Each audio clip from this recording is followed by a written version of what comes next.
Hello ladies and gentlemen, welcome back to another mildly interesting video. I've recently picked up a brand new hobby called object finding. Basically, I stick down a long sensor on the ground and I'll scan for objects around it, and then we'll go out and see what I get. Oh, looks from the sound of that, it looks like we got something, so let's take a look at that.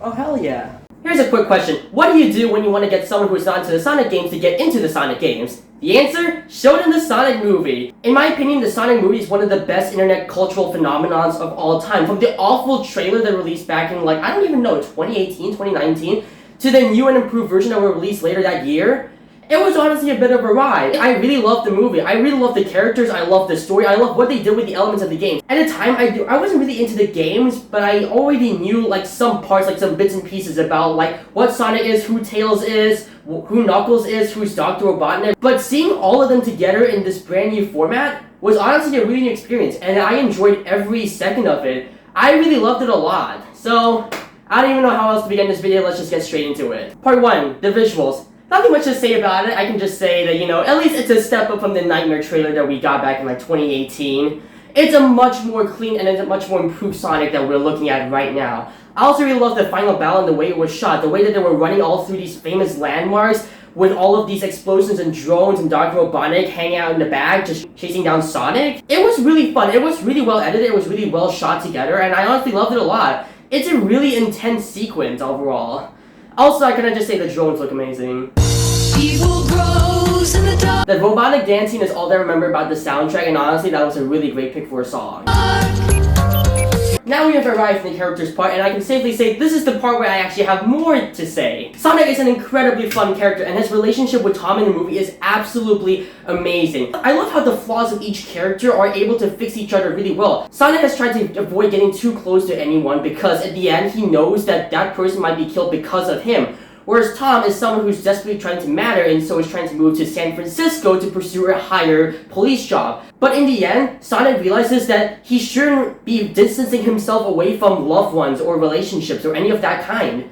And Tom realizes that it's not about going to the bigger city, it's about protecting the people that you love over here. And as these two characters' bonds grow closer to each other, Tom starts to change as well, and so does Sonic as well. It's honestly a really heartwarming and really well-written character arc for both of them. Now, Dr. Robotnik, on the other hand, is an absolute joy to watch. Jim Carrey played the hell out of this role. He played it incredibly well. He brought something new to the table, in my opinion. Before, it was just some sort of menacing dude who just chased down Sonic for no reason. Now, he's way more goofy and way more fun than before. And honestly, I'm really glad that Jim Carrey got signed into the project over here. I actually heard that he himself signed himself into the project, so good props, Jim Carrey. Thank you very much. I can safely say Dr. Robotnik is one of the most fun villains or fun characters of all time, or at least the ones I've seen so far. He brought this goofy energy to make sure that things were always fun, but it never got too far to the point that we couldn't actually feel stuff for Tom and Sonic as they started to complete their character arcs towards the end.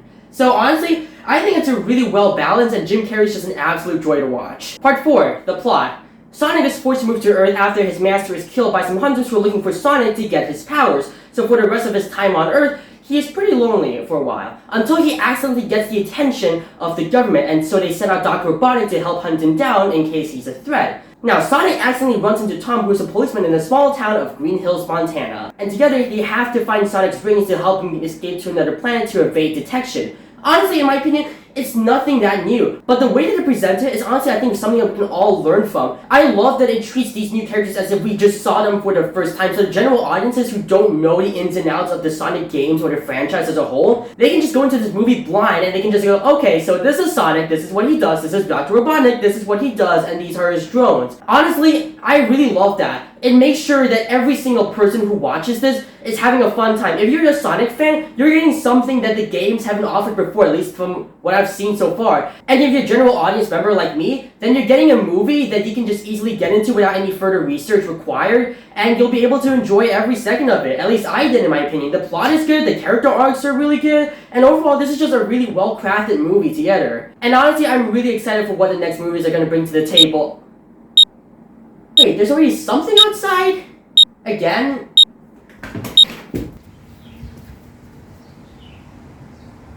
Oh my god. I did not expect Haruhi Suzumiya to be here. guess I should probably arrest her or something because of all the war crimes that she committed. I don't even know it's my job.